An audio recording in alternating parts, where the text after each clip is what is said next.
Bonjour à toutes et à tous. Nous voilà retrouvés pour un format un petit peu spécial.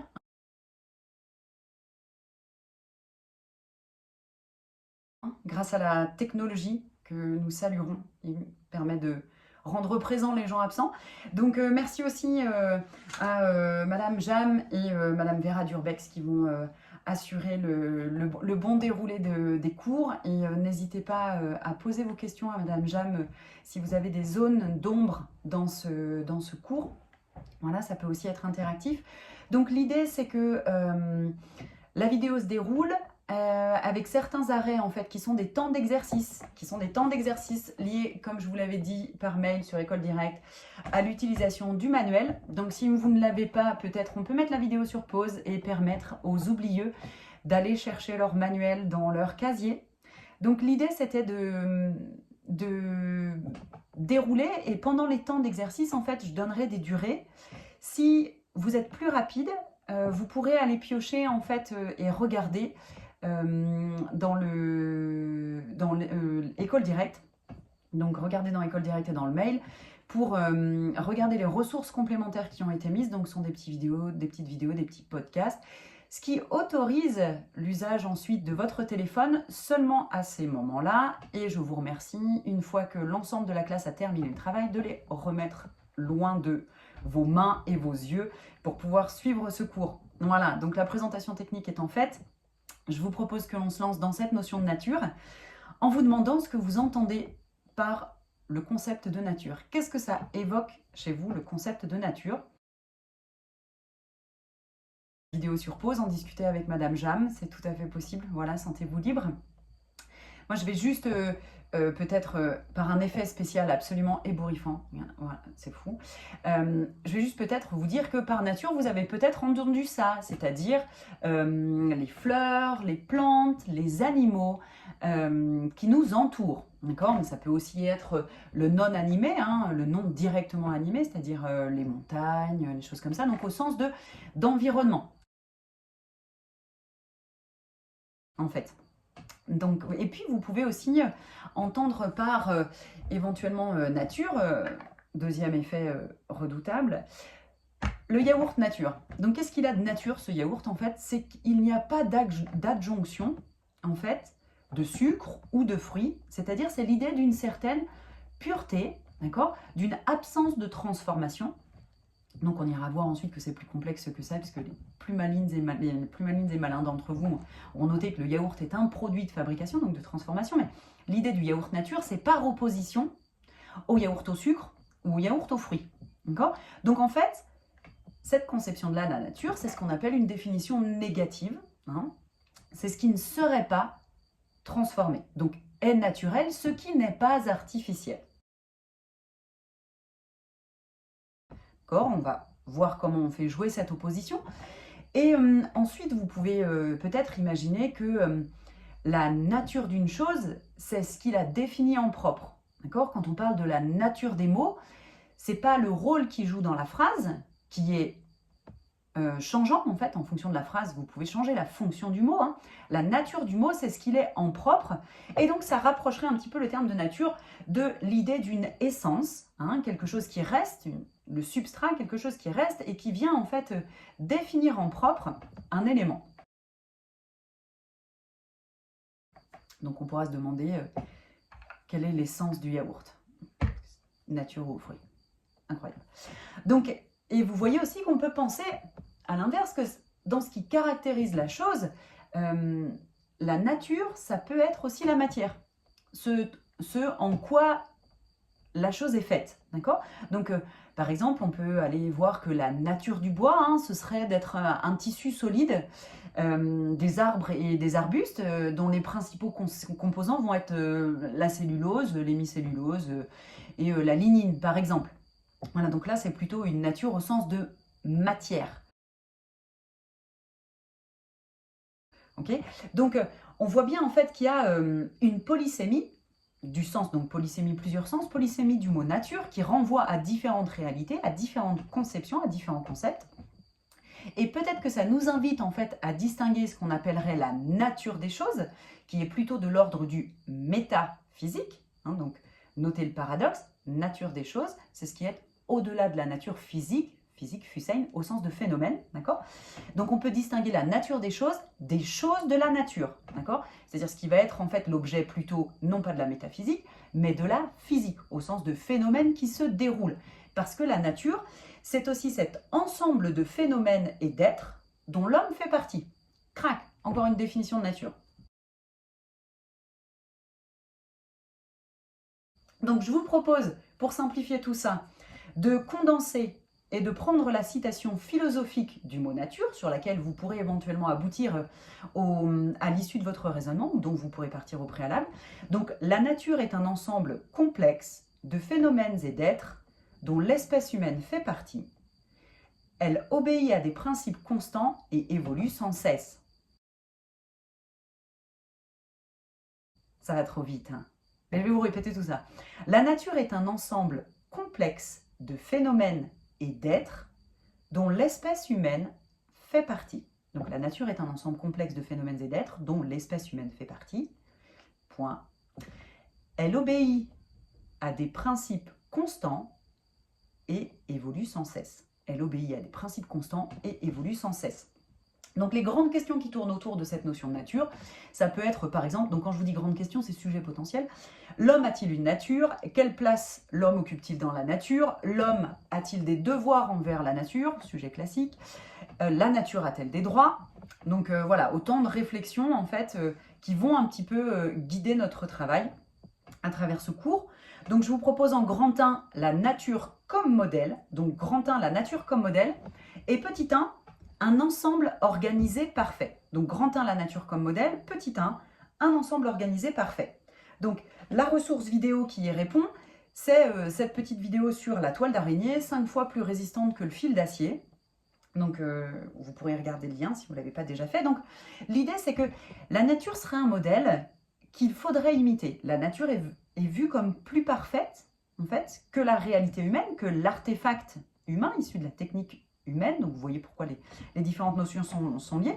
Donc la nature serait un modèle parce qu'elle est un tout organisé, qui est logique, hein. Donc un cosmos, un ensemble fermé, traversé par le logos, c'est-à-dire traversé par la rationalité. Donc là vous voyez que cette conception est pour partie une conception héritée du monde grec, dans l'Antiquité.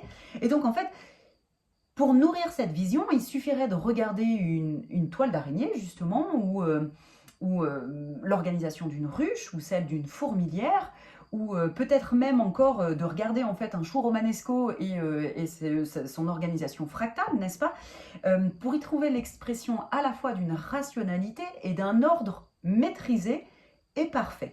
D'accord ? D'ailleurs, on voit souvent que les objets techniques en fait copient souvent les solutions naturelles. On peut penser à l'aile du deltaplane qui est inspirée de l'aile d'oiseau, d'accord, mais aussi éventuellement des derniers maillots de bain de l'équipe de France, ou en tout cas de maillots de bain des athlètes de natation, qui seraient en fait inspirés des propriétés de la peau de requin. Voilà, donc c'est cette idée en fait que l'artefact copie la nature en essayant de s'inspirer de sa perfection. Donc, c'est ce qu'Aristote, en fait, démontre en disant, donc Aristote qui est le père de la biologie, hein, donc de l'étude bios du vivant, il lui fait la distinction, mais ça maintenant vous devez me maîtriser un petit peu, il fait la distinction entre artefact, donc fabrication artisanale ou artificielle, issue d'un savoir-faire, ars, donc une dimension proprement humaine, donc artefact et éléments naturels. D'accord ? Et il va observer en fait que les éléments naturels ont leur principe de mouvement en eux-mêmes.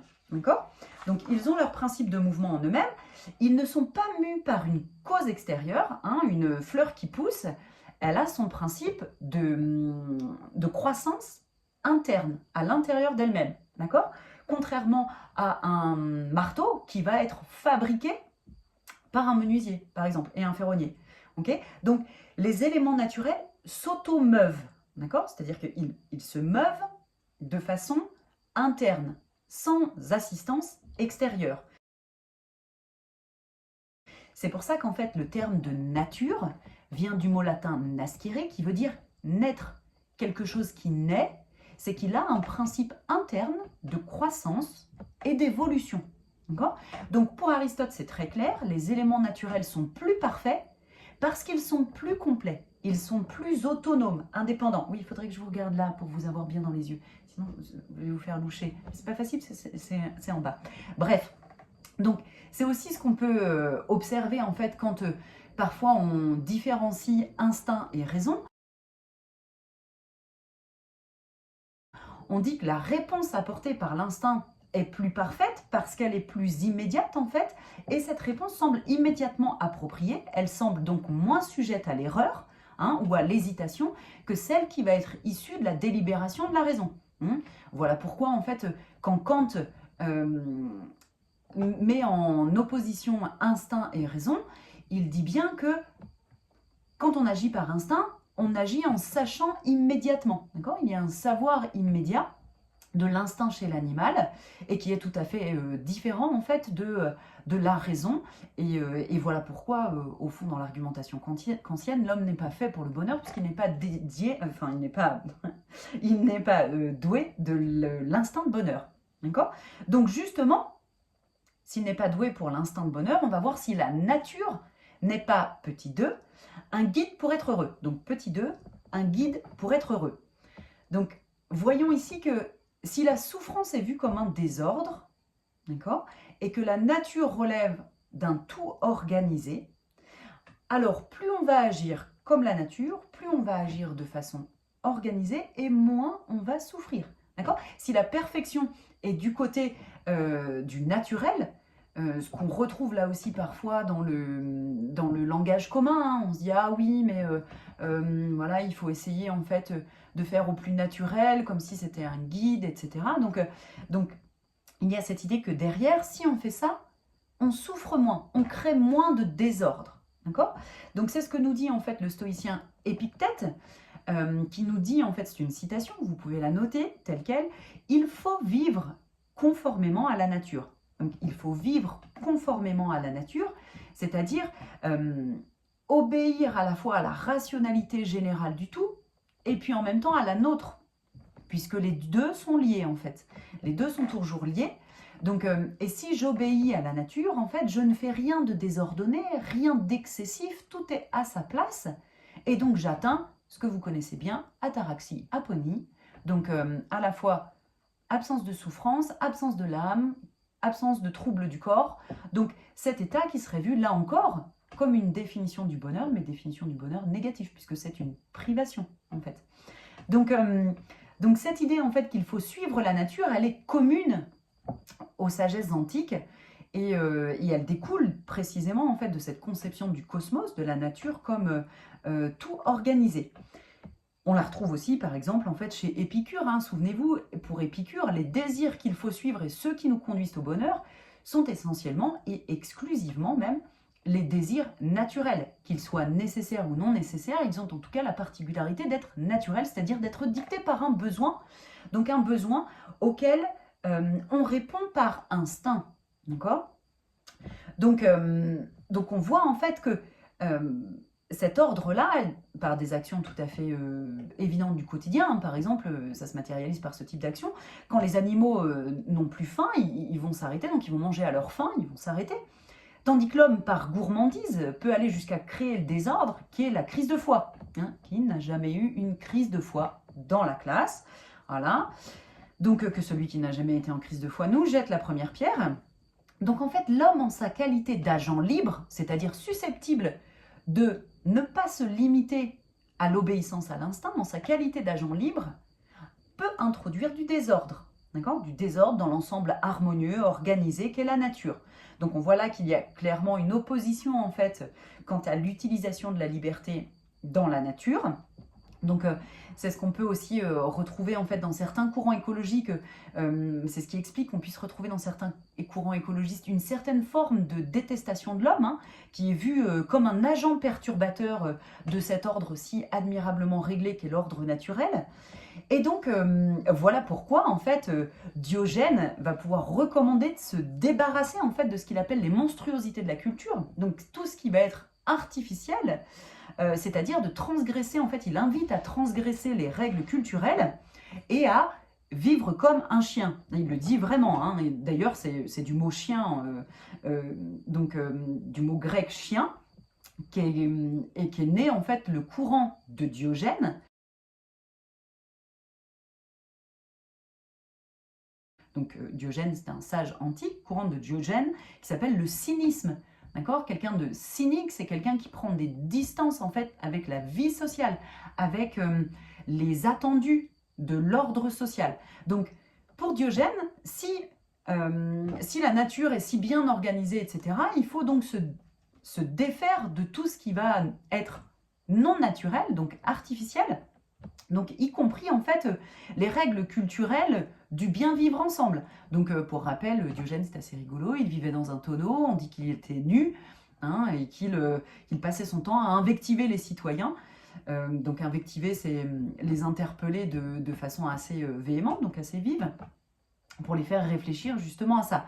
Donc là, petite pause liée au travail que vous avez à faire. Je vous invite à lire les pages 118 et 119 du manuel et à répondre aux questions qui y sont posées. Donc à travers ça, je vous remercie en fait de faire votre production par écrit, enfin si vous le souhaitez, vous le savez qu'à ce terme de l'année, vous êtes libre d'organiser votre enseignement et votre acquisition du savoir philosophique, mais si c'est le cas, en fait, pour tous les travaux qui vont être intégrés à cette vidéo, je vous invite à les faire sous une forme écrite et puis ensuite à pouvoir me les rendre et je passerai rapidement dessus pour vérifier qu'il n'y a pas de contresens. Donc, pages 118 et 119 du manuel, qui sont dédiées à la pensée de Diogène, la pensée cynique, et qui vont vous permettre aussi d'en avoir une approche critique, évidemment, puisqu'on va bien voir que cette pensée cynique a ses limites aussi dans l'idée de retourner à la nature, en fait. Petite pause, je m'interromps.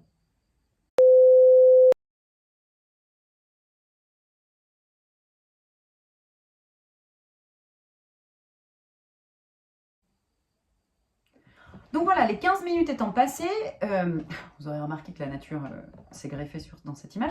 Donc les 15 minutes étant passées, je vous propose de vous interroger sur le fait que la nature, comme tout organisé et tout parfait, est-ce que c'est pas aussi ce qui fait naître le sentiment religieux? Donc, petit 3, la nature comme source du sublime. Alors, certains d'entre vous, la plupart, tous, se sont peut-être émerveillés devant ce qu'on ressent comme la beauté de la nature. Hein, encore une fois, ça peut être en faisant la cuisine et en regardant le chou romanesco qui est quand même assez impressionnant et qui donne vraiment à réfléchir. Donc, mais ça peut être aussi la beauté d'un paysage, des lumières particulières. Hein, pensez, c'est pas pour rien que ce sont devenus en fait ce qu'on appelle des topoi. Donc des topos en grec ce sont des lieux communs, mais regarder un magnifique coucher de soleil, ça a de quoi émouvoir, au-delà des mots, hein, au-delà de Bergson et des mots étiquettes. Dans le ressenti, il y a quelque chose en fait qui nous appelle, qui nous émeut. Donc dans cette contemplation de la nature, d'accord? Contemplation de la nature vue comme source de beauté. Et ce qui n'a rien en fait d'étonnant, puisque le cosmos grec, c'est aussi ce qui a donné la cosmétique, d'accord? C'est-à-dire l'art du travail de la beauté. Donc c'est ce qui fait dire en fait au sculpteur Rodin, c'est une citation aussi, les réalités de la nature dépassent nos rêves les plus ambitieux. D'accord? Donc il y a en fait dans cette nature majestueuse à la fois l'inspiration de l'art et en même temps l'inspiration d'un certain sentiment de dépassement, mais aussi d'effroi. D'accord? Peut-être que si vous êtes retrouvé au milieu d'une tempête, peut-être que si vous regardez des images de tornades, vous allez avoir en fait à la fois cette fascination et en même temps cette terreur face à ce qu'on appelle les forces de la nature. D'accord? Donc ces forces de la nature créent l'ambivalence, donc à la fois l'admiration et à la fois l'effroi, face à une réalité qui nous dépasserait. D'accord? C'est ce que Pascal appelle en fait la sphère infinie dont le centre est partout. C'est comme ça qu'il va décrire la nature, en fait, une sphère infinie mais dont le centre est partout et qui du coup en fait nous fait perdre nos repères. C'est-à-dire qu'on est à la fois, encore une fois, infiniment grand. Hein. Imaginez, mettez-vous à la place, essayez de désaxer le point de vue, mettez-vous à la place d'une cellule de votre microbiote intestinal. Hein. Elle travaille, elle a sa vie, son occupation comme vous avez la vôtre, sauf qu'en fait, elle est complètement interne à votre monde. Donc, on bascule dans l'infiniment petit, ensuite on peut rentrer au niveau des particules, et puis ensuite l'infiniment grand, essayer de concevoir l'univers, c'est vertigineux, ça n'a pas de limite, et vous représentez un point sans doute bien plus petit que la cellule de votre microbiote intestinal. Coup dur. Donc tout ça pour vous dire qu'effectivement, avec Pascal, en fait, on va voir que face à la contemplation des forces de la nature, contemplation de la puissance de la nature, l'homme se perd dans le vertige en fait d'une réalité, la réalité qu'Anders, donc Gunther Anders, bien plus tard, qu'on a vu à la fin de la technique, philosophe du XXe siècle, pourrait considérer comme surliminal, hein, quelque chose qui excède la dimension de l'homme et qui du coup en fait le ramène à sa petitesse. Et donc il y a quelque chose comme un appel à transcendance. Donc transcendance, je vous rappelle, c'est ce qui évolue au-dessus, en fait, métaphysique, au-dessus du niveau physique de l'homme, d'accord? Un appel à transcendance. Si j'admire quelque chose et si j'en éprouve de l'effroi, c'est que ce que j'admire, je le juge comme supérieur à moi. J'ai ce sentiment, en fait, que ça me dépasse, que c'est meilleur, donc que c'est au-dessus, transcendant, d'accord? Et c'est précisément ce que Kant va appeler le sentiment du sublime. Il va préciser en fait que devant ce spectacle du sublime qui nous dépasse, donc réalité naturelle, voilà, encore une fois, à vous de mettre l'expérience qui est la vôtre, mais devant ce spectacle, en fait, on va ressentir notre petitesse, notre insignifiance, hein, donc, mais néanmoins, il va préciser que ce sentiment nous écrase, mais il ne nous détruit pas, d'accord? Donc ce sentiment parce qu'il nous écrase sans nous détruire, il va inspirer en nous, en fait, le sentiment du respect, c'est-à-dire l'origine du devoir moral. Donc, revenons en arrière, là, peut-être que vous trouvez que la transition n'est pas logique. Donc, si j'ai le sentiment de quelque chose qui me dépasse, mais que ça ne m'écrase pas, ça me laisse la possibilité de chercher à m'élever jusqu'à lui. D'accord? Donc, c'est-à-dire de dépasser, en fait, de dépasser ce qui va être de l'ordre, mettons, de nos bas instincts, on le verra un petit peu plus tard, hein, mais donc de l'ordre de l'évidence pour m'élever à quelque chose de supérieur. Okay? Donc ça, c'est précisément en fait ce que Kant identifie comme source du devoir moral. Sentiment de sublime, appel à l'élévation. Mais si vous y réfléchissez bien, avec Pascal notamment, on y reviendra après, c'est aussi en fait la source du sentiment religieux, puisque si c'est un appel à quelque chose de transcendant, vous voyez que vous pouvez tout à fait en fait y glisser l'idée de Dieu, d'accord, d'une réalité plus parfaite que vous, qui en même temps qu'elle vous humilie, vous donne le sentiment de faire aussi bien, ou en tout cas d'essayer d'être à la hauteur du spectacle que vous avez devant vous, d'accord. Donc ce sentiment religieux naît clairement de cette contemplation de la nature comme une réalité qui nous dépasse, d'accord, dans laquelle en fait, voilà, nous n'avons pas l'échelle.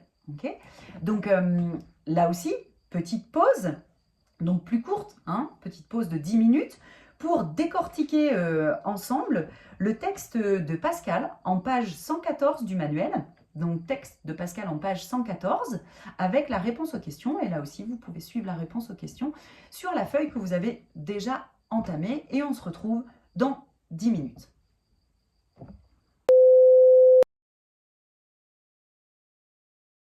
Voilà, de nouveau, effet spécial, on se retrouve, surgissement de la nature, du yaourt, effet spécial incroyable. Donc j'espère que ça a été sur le texte de Pascal. Donc voyez qu'en fait, cette absence de centre pour l'homme pousse l'homme vers Dieu chez Pascal. C'est ce qui l'amènera en fait à concevoir son pari pascalien, c'est-à-dire qu'on en discutait, dans le pari pascalien, qui est que j'ai plus à gagner à croire en Dieu qu'à ne pas y croire, c'est justement l'idée de retrouver en fait une place. Alors, ça n'est pas une place au sommet, hein, ce sommet est dominé par Dieu, mais c'est une place quand même. Donc voilà, si vous voulez peut-être aborder éventuellement la question du pari pascalien avec Madame Jam, c'est tout à fait possible. Nous, on reviendra vaguement dessus, puisque Alexis m'a demandé si on allait traiter la notion de religion, et je lui dis, écoute, je ne crois pas qu'on ait le temps, mais on prendra au moins celui de l'aborder de façon synthétique, et il y a fort à parier qu'on croise le pari pascalien. Donc voilà. Et sinon, on continue en fait à envisager cette nature comme, alors, à la fois source de perfection, hein, cosmos, puisque traversé par le logos, d'accord, source de perfection, d'incarnation de la rationalité, mais aussi, en fait, appel vers le divin, parce que création, on va dire, imprégnée d'une intelligence qui donne envie d'aller vers la recherche de l'intellect qui est derrière. D'accord? C'est-à-dire que si c'est une création, il y a forcément un créateur. Si la création est parfaite, le créateur est parfait. Ok? Donc, et ça n'est pas forcément en fait, alors, ce sera un héritage chrétien plus tard, mais c'est déjà en fait quelque chose qu'on sent dans la philosophie grecque en fait, avec ce concept de cosmos. J'y reviens parce que il part du constat de la beauté de la nature. Donc, c'est ce que nous dit Aristote en fait, donc en tant que bon biologiste, parce qu'il veut justifier en fait, il veut justifier tout son travail de biologiste qui va consister à étudier l'entièreté du vivant. D'accord? Et pour lui, en fait, il le dit dans son traité sur les parties des animaux. Donc, je vous lis l'extrait, il est un peu long, mais je le mettrai dans les textes ressources si besoin. En toutes les parties de la nature, il y a des merveilles. On dit qu'Héraclite, à des visiteurs étrangers qui, l'ayant trouvé se chauffant au feu de sa cuisine, hésitaient à entrer, il fit cette remarque. Entrez, il y a des dieux aussi dans la cuisine. Et bien de même, entrons sans dégoût dans l'étude de chaque espèce animale. En chacune, il y a de la nature et de la beauté. Donc les deux termes sont bien reliés. Ce n'est pas le hasard, c'est-à-dire le désordre pour Aristote, hein, l'accident du sublunaire, l'accidentel. Ce n'est pas le hasard, mais la finalité qui règne dans les œuvres de la nature et à un haut degré. D'accord ? Or, la finalité qui régit la constitution ou la reproduction d'un être est précisément ce qui donne lieu à sa beauté. Donc pour Aristote, c'est parce qu'en fait, les choses sont créées en vue de certaines choses, c'est-à-dire donc la fin en soi, qu'elles sont belles, d'accord? La beauté relevant de la forme, elle va mettre en forme cette matière et c'est ce qui va en fait faire de la nature un objet d'admiration. Okay? Donc cet émerveillement, on le voit, implique souvent une conception finaliste de la nature, hein, c'est-à-dire que c'est une forme d'anthropomorphisme. Hein, on imagine que la nature agit en vue de certaines choses. Et ça, c'est... Je vais enlever ce cheveu quand même, c'est gênant. Et ça, en fait, c'est commun à la fois aux penseurs grecs, aux penseurs chrétiens, et aussi, en fait, aux penseurs des Lumières, qui, eux, vont louer la raison naturelle. Hein. Imaginez qu'en fait, la nature a permis à l'homme d'avoir des droits. Donc, quand vous faites ça, vous personnifiez la nature, vous la dotez d'intention, et on est bien dans un préjugé, en fait, de type anthropomorphiste, où on calque le fonctionnement de l'homme pour décrypter le fonctionnement des choses. Okay, donc rappelez-vous, c'est ce que nous avons déjà vu avec cette citation, la nature ne fait rien en vain. C'est d'ailleurs donc pour ça que l'homme a des mains. Hein. L'homme a des mains non pas pour être intelligent, mais c'est parce qu'il est intelligent qu'il a des mains. Donc il y a la fin de l'intellect qui oblige en fait à l'orchestration des moyens pour permettre à l'intelligence de se réaliser. D'accord ? Donc vous voyez que cette vision de la nature, elle aboutit à des conceptions de la nature étrangement opposées. C'est-à-dire qu'à la fois, en fait, la nature peut être un appel à une transcendance, donc comme une divinité, de l'ordre, là aussi, de l'orchestration du réel par la religion chrétienne, ou alors, au contraire, d'une immanence, c'est-à-dire que immanence, c'est interne. C'est-à-dire qu'en fait, l'intelligence est interne à la nature. Hein. Un penseur comme Spinoza ira jusqu'à cette très célèbre formule Deus sive natura. Donc, Deus sive natura, c'est Dieu ou la nature. Pour Spinoza, c'est une seule et même chose. Pourquoi ? Parce qu'en fait, un petit peu comme ce qu'Aristote disait d'Héraclite, l'intelligence est partout dans la nature. Les dieux sont partout. C'est immanent. D'accord ? Ça n'est pas forcément, il n'y a pas forcément un appel à une transcendance, il y a un appel à une immanence, mais que vous soyez en fait, que vous ayez une conception immanente ou transcendante, la nature est conçue comme traversée par l'ordre, traversée par la rationalité. D'accord ? Donc, à ce titre, elle peut être étudiée, puisque l'étude est rationnelle. Donc on va essayer de retrouver l'intelligence naturelle en utilisant notre propre intelligence. Ça doit être l'heure de la pause, ou peut-être qu'elle est déjà passée. Donc petite pause, allez vous aérer.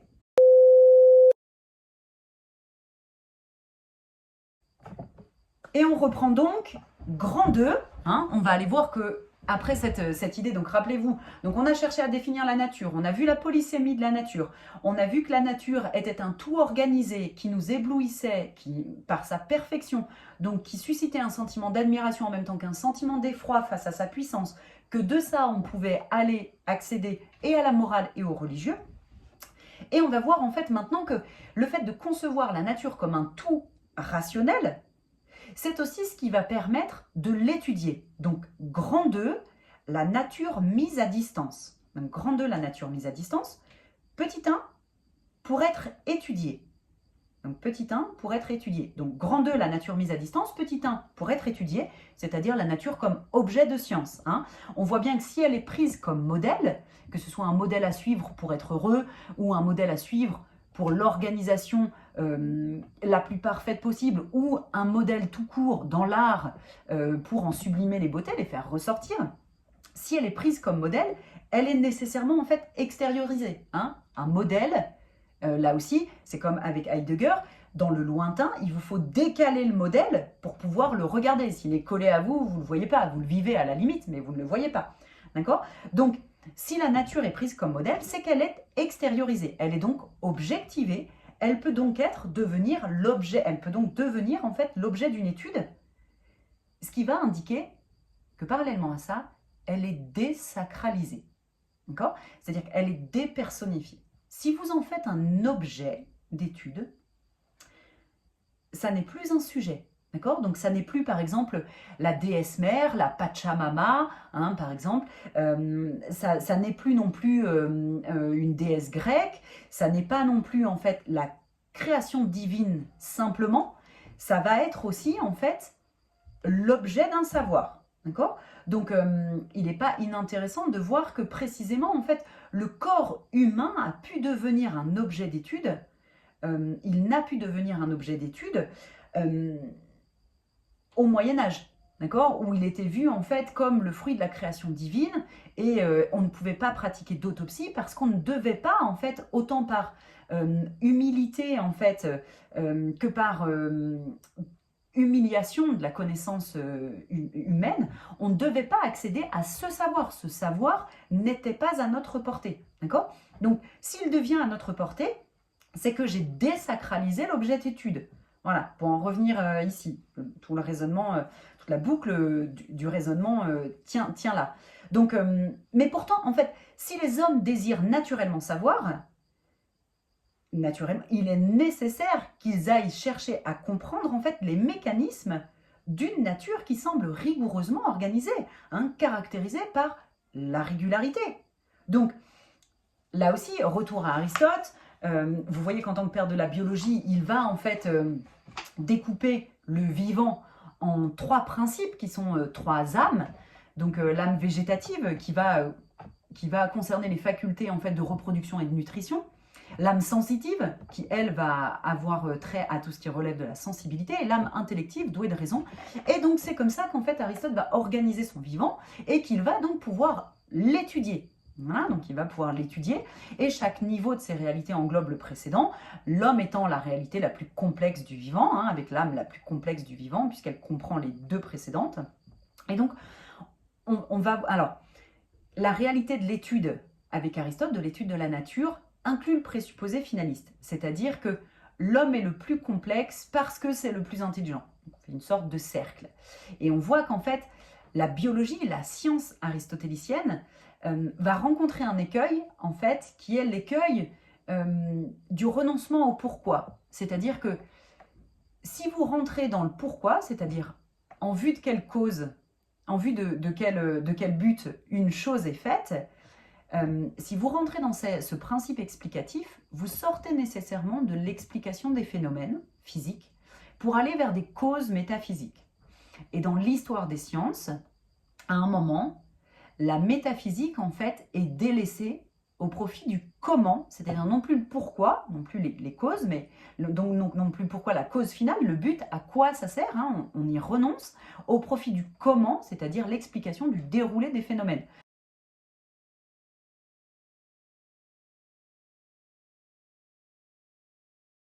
Donc pour aller étudier la nature, en fait, on va moins ensuite chercher le pourquoi des choses que le comment les phénomènes se déroulent. D'accord? Donc, ce qu'on va voir, c'est que si on cherche le comment, c'est qu'on imagine bel et bien que la nature est une mécanique. Hein. Donc, ce retournement, en fait, ce changement de vision apparaît avec la modernité et ça va correspondre en fait au développement des connaissances des mécanismes de la nature avec les lois physiques où on voit en fait que la nature est davantage considérée comme une horloge, hein, une grande horloge très complexe, très bien réglée, etc. Et on va aller étudier en fait ces mécanismes, comment ça se passe, et on va en fait laisser la question de l'horloger à la métaphysique et à la religion. D'accord? Donc l'homme va trouver, c'est-à-dire que soit il va établir, soit il va découvrir, et vous aurez deux visions en fait de la nature différentes. C'est-à-dire que s'il établit, c'est la rationalité de l'homme qui calque sur la nature le principe explicatif des lois de la nature. S'il les découvre, c'est que ces lois sont internes à la nature, d'accord? Donc, mais en tout cas, il découvre ce qu'on appelle les lois de la nature qui vont régir et organiser les phénomènes de façon nécessaire. Hein, donc là, on a tout en fait le déterminisme scientifique qui trouve sa place ici. Rappelez-vous, hop, revenez, je suis sûre que là vous avez un petit peu lâché parce que c'était un peu complexe, donc revenez, le déterminisme, c'est bel et bien que si tel phénomène se déroule, nécessairement, donc rappelez le terme de nécessaire, hein, c'est ce qui ne peut pas ne pas être, nécessairement suivra tel autre phénomène. C'est comme ça que vous allez pouvoir en fait étudier la nature de façon scientifique, l'expérimenter. Vous allez aller recréer des hypothèses pour voir si vous en tirez les conséquences. Et parce que de ces hypothèses, vous pouvez tirer telle conséquence, vous sous-entendez qu'il existe une loi qui régit en fait le déroulé des phénomènes. Loi de la nature. Donc, comme la nature possède cette rationalité, ou en tout cas qu'elle y répond, hein, et que les mathématiques sont vues comme l'outil le plus rationnel et rigoureux possible, alors on se retrouve nécessairement avec Galilée, donc il décrit, entre guillemets, la nature donc, comme un livre écrit en langage mathématique. Donc, la nature est un livre écrit en langage mathématique. Et on voit que c'est donc nécessairement ce qui résulte de ce constat que l'on peut tirer en fait des lois mécaniques, type des lois physiques Newton. Hein. Donc l'homme scientifique va devenir en fait le lecteur de ce livre. Il va chercher à en comprendre le plus de pages, à acquérir de plus en plus de connaissances. Et donc son statut par rapport à la nature va changer. D'accord? Parce que si la connaissance va permettre la prévision des phénomènes, ce qui est le but de la science, hein, connaître c'est prévoir, dit raconte. Donc si la connaissance permet la prévision des phénomènes, elle va permettre aussi l'action de l'homme pour s'y adapter, l'anticiper ou y répondre. Donc ça va ouvrir la voie à une vision technicienne de l'homme, placée comme face à la nature, dans sa ressemblance à Dieu. Okay? Donc il n'est plus simplement en fait un des êtres de cette création spectateur, on va dire spectateur passif. Il peut en fait connaître les mécanismes et en connaissant les mécanismes, il va pouvoir agir dessus. D'accord? Donc, on arrive, vous me voyez venir, gros comme gros en fait, vraiment assez gros. Éléphant, assez gros, vous voyez? Peut-être même plus. Donc, petit 2, l'homme comme maître et possesseur de la nature. Donc, vous mettrez comme maître et possesseur de la nature et vous aurez reconnu la citation de Descartes. Donc l'homme comme maître et possesseur de la nature. Donc, ça, c'est le petit 2. Et on va aller voir en petit a que l'homme peut dominer sa nature. Donc, l'homme peut dominer sa nature. Donc, là, je vous propose en fait de prendre conscience que, comme dit Hegel, c'est une citation, on ne se pose qu'en s'opposant. On ne se pose qu'en s'opposant. C'est-à-dire que pour que je puisse en fait me poser comme défini, je vais devoir m'opposer à autre chose. Je vais devoir me distinguer pour dire qui je suis. Je vais devoir dire qui je ne suis pas. D'accord? Donc, il y a ce mouvement dialectique de l'homme, en fait, qui va affirmer son humanité en se séparant de la nature. D'accord? Donc l'homme va affirmer son humanité en se séparant de la nature, c'est-à-dire qu'il va définir son humanité comme sa capacité à dominer ses passions, dominer ses pulsions, hein, vous penserez à Freud et à la structure du psychisme, qui serait bon d'aller revoir d'ailleurs au vu de ce que j'ai pu constater dans certains de vos devoirs sur Peut-on tout dire. N'hésitez pas à refaire un petit détour par éventuellement les topiques freudiennes, ça sera utile. Donc, fermons la parenthèse. Donc, en fait, l'homme va affirmer de plus en plus son humanité en la distinguant de ce qui est naturel. C'est-à-dire que ce qui est naturel, ça va avoir non plus une connotation parfaite, mais au contraire,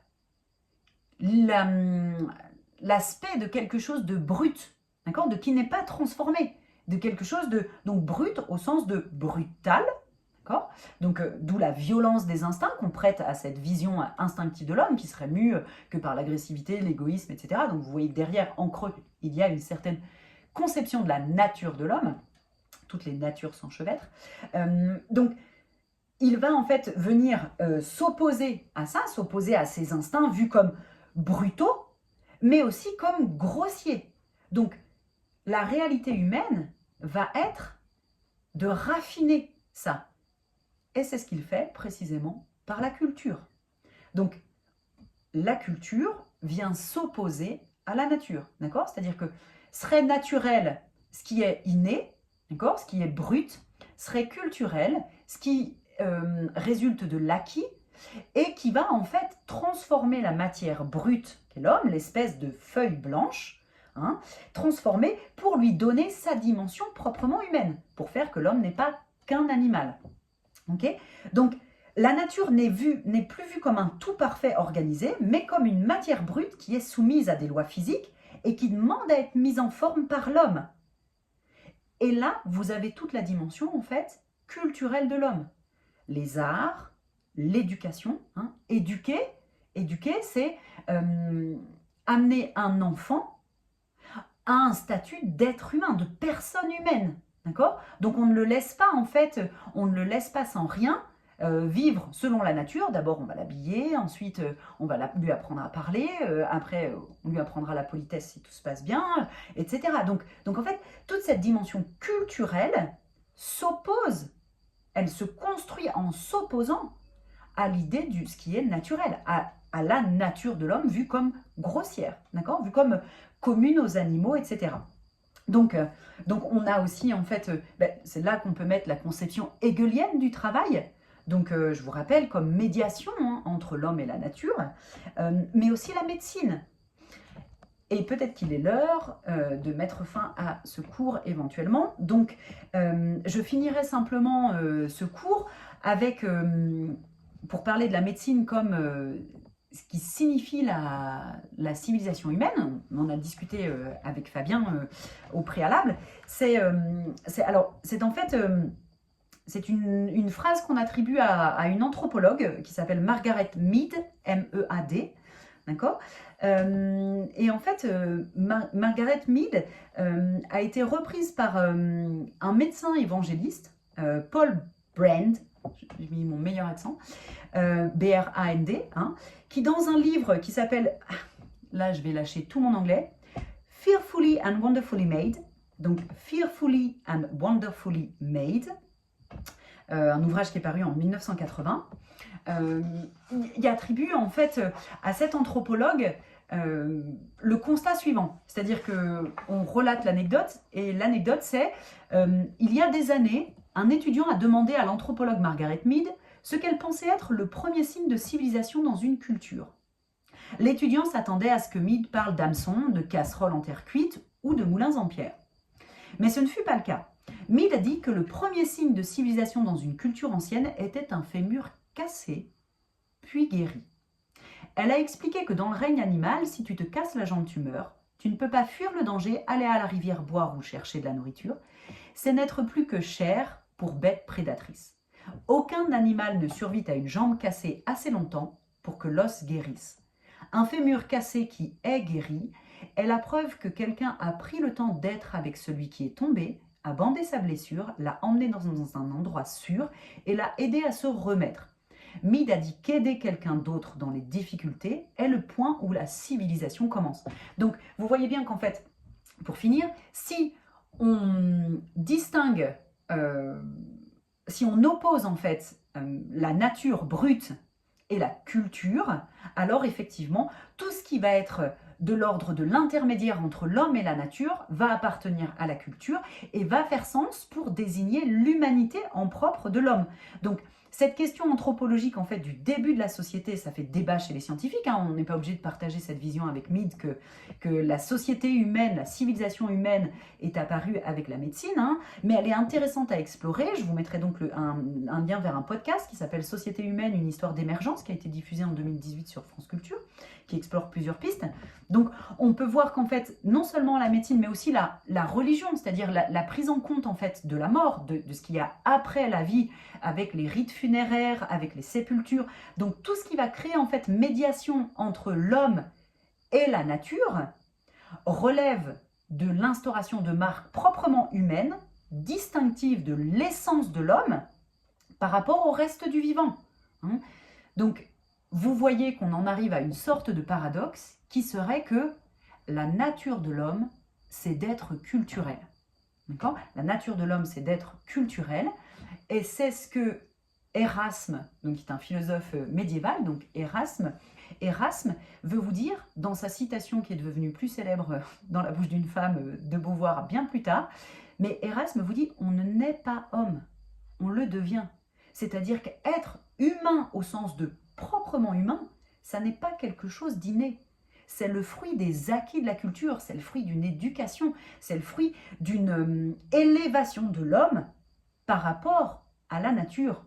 Donc, dans son état originaire, l'homme ne serait qu'une bête, mais il a en lui la possibilité, par la culture, de véritablement s'humaniser.